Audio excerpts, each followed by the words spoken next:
दोस्तों नमस्कार। आपको रेयर अर्थ मिनरल्स की जानकारी तो होगी ही, और इसके बारे में नहीं जानते हैं तो इसके नाम से ही समझ गए होंगे कि ये मिनरल्स दुनिया में नाम मात्र के ही हैं। ये होते तो रेयर हैं, परंतु इनको काम में काफी ज्यादा लिया जाता है। दरअसल इनको इलेक्ट्रिक वाहन, बल्ब, मेटल, एलॉय, यहाँ तक कि पेट्रोलियम अयस्क को रिफाइन करने में भी इन्हें काम में लिया जाता है। साथ ही वायु पोल्यूशन को कम करने, ग्लास, सिरेमिक, पॉलिशिंग में भी रेयर अर्थ मिनरल्स को ही काम में लिया जाता है। परंतु इन सबसे महत्वपूर्ण है डिफेंस इंडस्ट्रीज। यहाँ तो इनके बिना कुछ भी कर पाने की सोच भी नहीं सकते। ना तो इनके बिना एयरक्राफ्ट बनाए जा सकते हैं, ना नौसैनिक शिप, और ना ही किसी मिसाइल का निर्माण संभव है। इससे आप समझ गए होंगे कि यह मिनरल्स पूरी दुनिया के लिए कितने ज्यादा महत्वपूर्ण है। इसी पर हमारी आज की पोस्ट होने वाली है। दुनिया के लगभग 60% रियल मिनरल्स चीन से आते हैं, यानी आधे से भी ज्यादा। यह आंकड़ा 3 साल पहले तक तो 90% तक था।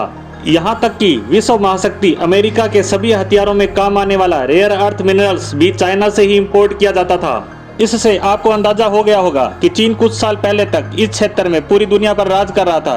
ये तो कुछ सालों पहले सभी देश इस क्षेत्र के लिए गंभीर हुए और अपने यहाँ इनकी खोज शुरू की, जिससे इनके आंकड़ों में परिवर्तन आना शुरू हुआ। अमेरिका सहित यूरोपियन देशों ने अपने ही यहाँ इनकी खोज शुरू की और अपनी जरूरतों को पूरा करने लगे।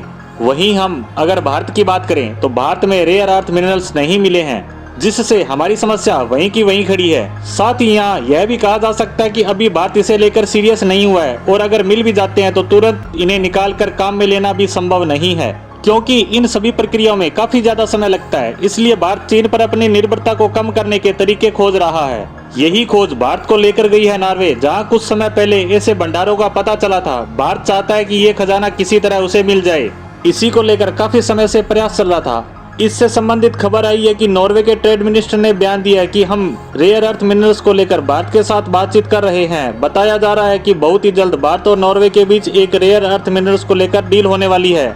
अगर यह सब कुछ सही से हो जाता है तो नॉर्वे इसे भारत को देना शुरू कर देगा। साथ ही यह हमारे लिए बहुत बड़ी खुशखबरी होने वाली है, क्योंकि अभी तक इस क्षेत्र में चीन का ही राज है और भारत अपनी जरूरत का 100% रेयर अर्थ मिनरल्स चाइना से ही इंपोर्ट करता है, जिसकी वजह से चीन की ही चलती है और वह मनमानी करने से बाज नहीं आता।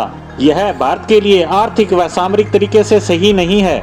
अगर हम यह डील नॉर्वे के साथ करने में कामयाब हो जाते हैं तो हमारी चीन पर निर्भरता खत्म हो जाएगी। इसके साथ साथ यह बात भी संभव है कि ये रेयर अर्थ मिनरल्स हम नॉर्वे से चीन के मुकाबले सस्ती दर पर खरीद पाएंगे।